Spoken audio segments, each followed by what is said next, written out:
नमस्कार, आदाब। आपके साथ मैं स्मिता शर्मा हूँ और आप देख रहे हैं मेरा YouTube station Smita Sharma journalist. Bangladesh के जो हमारे दर्शक हमारे साथ जुड़ रहे हैं उनको नमस्कार कहूँगी, क्योंकि इस ब्लॉग में हम कुछ बांग्लादेश से जुड़ी हुई अपडेट्स आप लोगों तक पहुँचाएँगे और बताएँगे कि कैसे भारत में जहाँ एक तरफ कॉकरोच जनता पार्टी के प्रोटेस्ट्स जारी हैं, सोनम वांगचुक आज 17 दिनों से आमरण अनशन पर बैठे हुए हैं।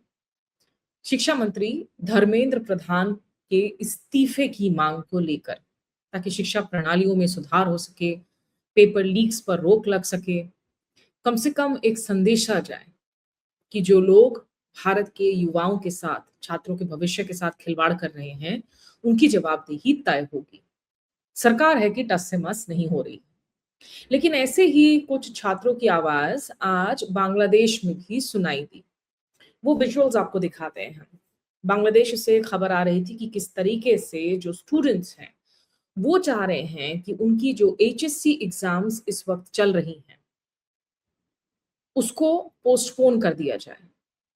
उसकी शेड्यूल को दोबारा से बनाया जाए, क्योंकि इस वक़्त बांग्लादेश बाढ़ग्रस्त है। मॉनसून का महीना है, भारी बारिश हो रही है और बहुत मुश्किलों का सामना करके छात्र एग्ज़ाम हॉल तक पहुँच पा रहे हैं। तो खबर आई कि आज बहुत सारे ऐसे इलाके हैं बांग्लादेश के, राजधानी ढाका, बरिशाल, कुमिल्ला, नारायणगंज, जशोर, मेमिन्सिंग, राजशाही, जहाँ पर छात्र सड़कों पर उतरे थे और वो लोग मांग कर रहे हैं बांग्लादेश के शिक्षा मंत्री यानी कि डॉक्टर एएनएम एहसानुल हक के इस्तीफे की।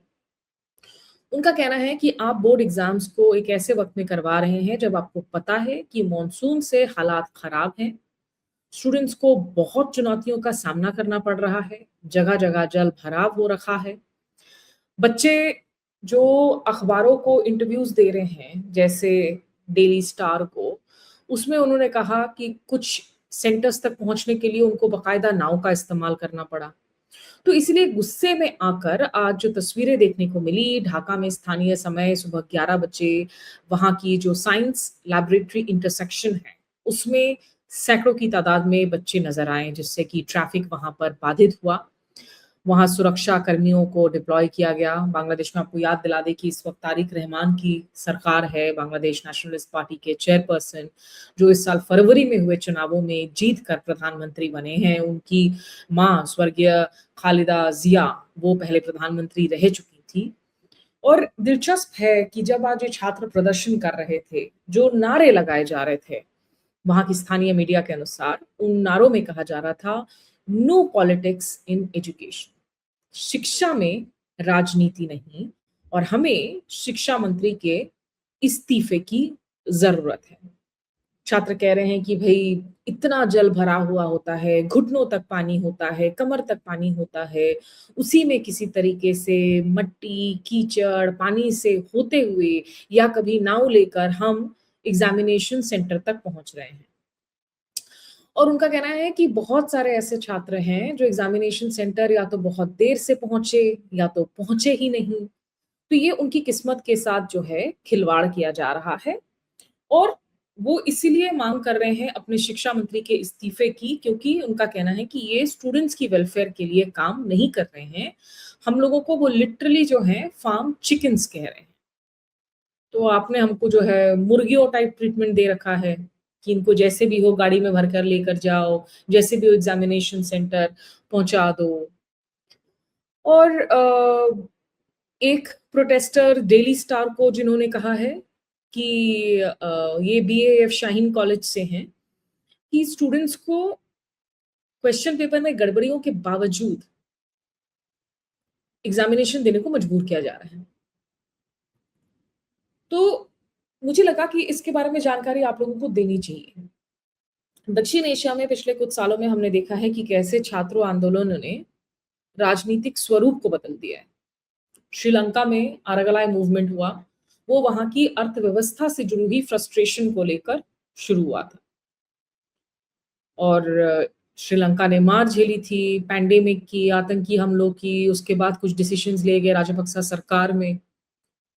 और वो जिस तरीके से एक आंधी तूफान में तब्दील हुआ, राजपक्सा सरकार ही गिर गई।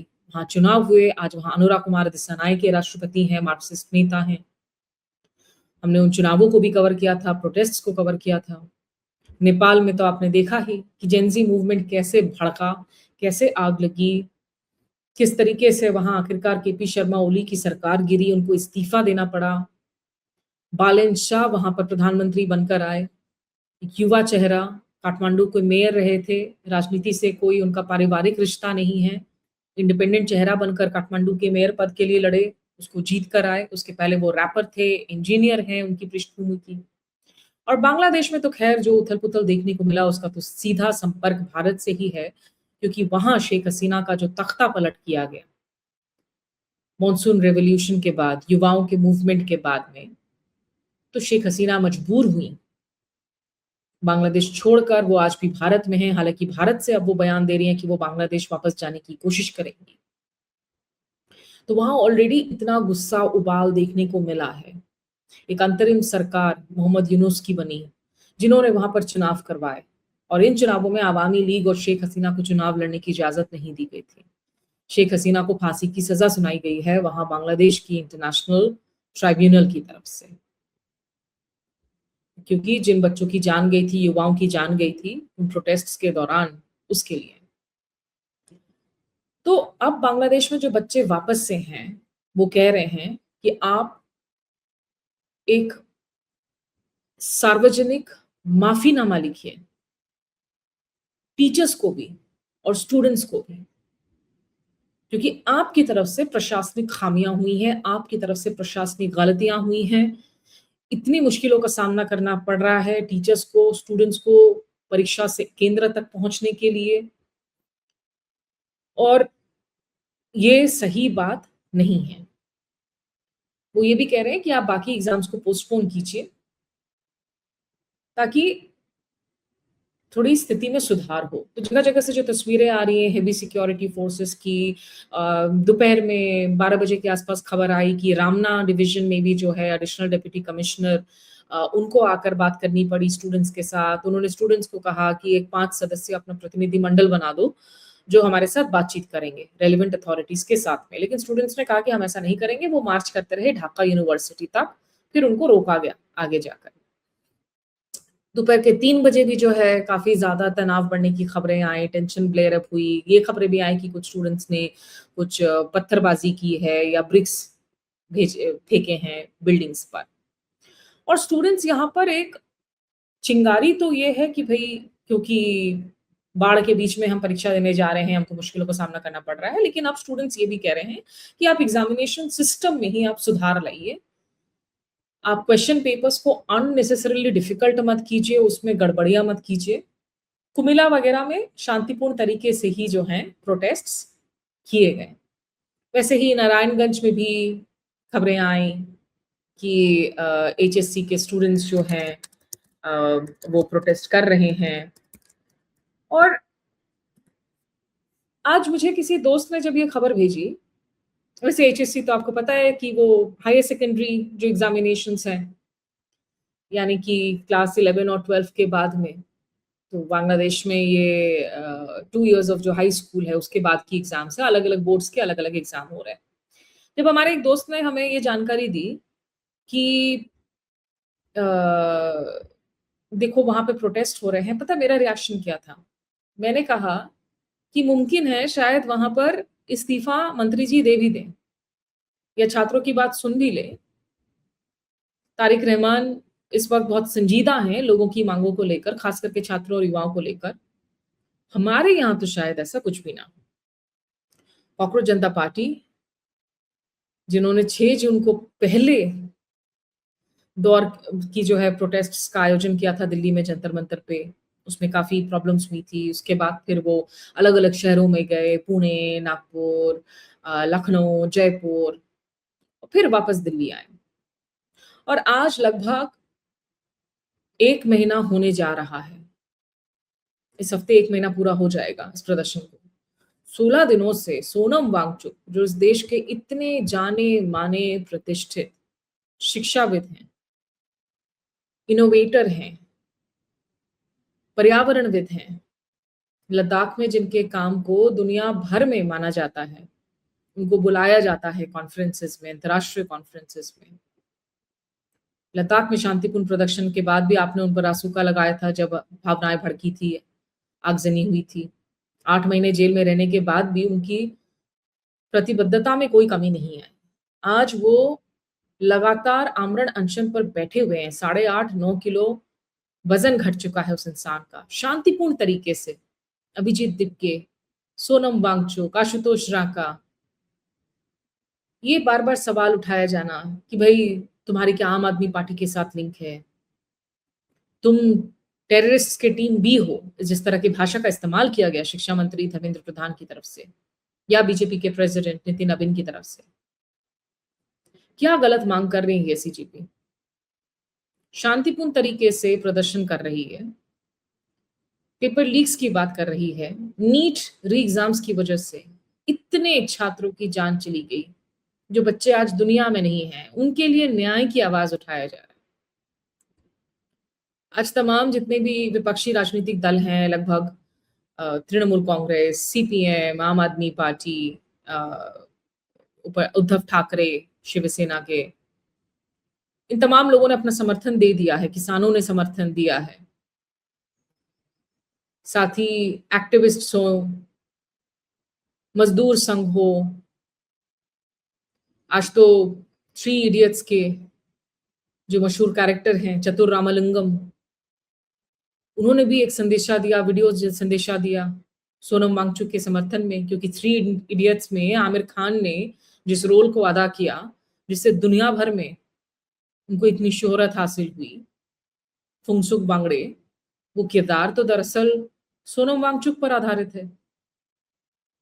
तो चतुर रामलिंगम के उस किरदार के शख्स ने भी अपना संदेशा दिया, समर्थन दिया। आमिर खान अभी तक चुप है, लेकिन सरकार असर ही नहीं पड़ता, कानों में जूं तक नहीं रेंगती। अब 20 जुलाई को इन युवाओं ने कहा है कि संसद चलेंगे, हम संसद मार्च करेंगे संसद के मॉनसून सत्र के पहले दिन। हो पाता है, नहीं हो पाता है, ये सब देखने वाली बातें हैं। हमें सोचना होगा कि इसकी इजाज़त दी जाएगी या नहीं।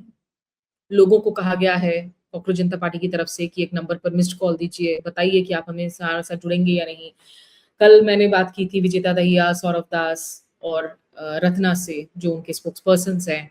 विजेता दहिया ने कहा था कि अगर आप दिल्ली में रहते हुए भी एक दिन के लिए भी जंतर मंतर नहीं आ सकते, तो आपको शर्म आनी चाहिए, क्योंकि ये जो मुद्दे हैं शिक्षा में सुधार के, और ये डॉक्यूमेंटेड एविडेंस हैं, आंकड़े हैं। जितने पेपर लीक्स 2014 के पहले हुए थे, उससे दोगुना नंबर के पेपर लीक्स हुए हैं पिछले 10 सालों में। तो ये तो हर किसी के, मतलब आप जो भी आप राजनीतिक दल में आप विश्वास रखते हो, ये तो आपके बच्चों के भविष्य का सवाल है। और अगर आपको लगता है कि हाँ, ये बच्चों के भविष्य के सवाल पर संजीदगी होनी चाहिए सरकार की, तो फिर आप क्यों नहीं जुड़े हैं प्रोटेस्ट के साथ में? ये सवाल कॉकरोच जनता पार्टी के तमाम युवा चेहरे पूछ रहे हैं। और जैसा मैंने कहा, बांग्लादेश में चूंकि एक पूरी की पूरी सरकार गिर गई, तख्ता पलट हो गया शेख हसीना का, तो वहां जो नई सरकार आई है वो जानती है कि आप युवाओं की आवाज को इस तरीके से दरकिनार नहीं कर सकते हैं, दबा नहीं सकते हैं। शेख हसीना ने वही गलती की थी। जब इन प्रोटेस्ट की शुरुआत हुई थी यूनिवर्सिटी के स्टूडेंट्स को, उसने रजाकार कहा था। रजाकार, रजाकार का मतलब पता है? रजाकार का मतलब वो बांग्लादेशी जो पाकिस्तानी जनरल्स के साथ मिलकर उस वक्त के ईस्ट पाकिस्तान या बांग्लादेश की लिबरेशन की आजादी में बांग्लादेश की राह में रोड़ा बने हुए थे, जिन्होंने धोखा दिया था बांग्लादेश के स्वतंत्र सेनानियों को। आपने एक पूरी की पूरी एक युवा पीढ़ी को आपने रजाकार कह दिया, क्योंकि वो आपके खिलाफ प्रदर्शन कर रहे थे। ये गलतियां जब हुक्मरान करते हैं ना, तब भारी कीमत चुकानी पड़ती है। और हमारी सरकार की तरफ से कुछ ना कहना, नितिन नबीन से लेकर धर्मेंद्र प्रधान, जिनको चिट्ठियां भी लिखी है सीजेपी ने, राहुल गांधी को चिट्ठी लिखकर सीजेपी ने कहा है कि आप आकर जुड़िए। अकोला से, अमरोहा से जो उनके सांसद हैं कांग्रेस के, वो जरूर आए थे सीजेपी के मंच पे, लेकिन राहुल गांधी अभी तक नहीं जुड़े हैं।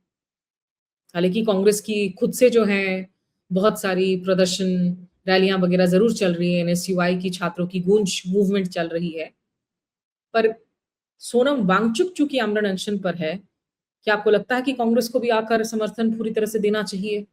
राहुल गांधी को कम से कम खड़ा होना चाहिए, अपने फीडबैक दीजिए। और पवन खेरा ने एक प्रेस कॉन्फ्रेंस में कल बातें कही कि कैसे देखिए जब अन्ना हजारे का आंदोलन हुआ था, हालांकि आज हाइंडसाइट पर यही कहा जाता है कि अन्ना हजारे का एक प्रॉप्ड अप आंदोलन था उस वक्त की कांग्रेस की सरकार को कमजोर करने के लिए, लेकिन कांग्रेस के नेताओं ने आखिरकार संपर्क तो साधा ही था, उनसे उनके अनशन को तोड़ने के लिए रिक्वेस्ट भी की और बात को आगे भी बढ़ाया। और तब तो लोकपाल की मांग की जा रही थी, आज उस तरह की कोई मांग तो है नहीं, शिक्षा सुधारों की ही सिर्फ मांग है। पवन खेरा ने क्या कहा वो आपको सुनाते हैं, और फिर से वही कहूंगी कि शायद बांग्लादेश में जो है छात्रों के साथ बैठ जाए उनकी सरकार बातचीत करने के लिए, युवाओं की दलील सुनने के लिए। मोदी सरकार से ऐसी कोई उम्मीद करना तो शायद बेमानी ही होगा। मेरे साथ अभी बस इतना ही। नमस्कार, आदाब। I would like to draw your attention and your memory to what happened 15 years ago, 14 years ago, when Anna Hazare was sitting on a fast unto death. We were in power, we were in government. I wouldn't say power, we were in government. Dr. Manmohan Singh was the Prime Minister. On the 5th or 6th day of his fast, the government showed a lot of sensitivity and started a dialogue with them. 4th day actually, I was part of that dialogue.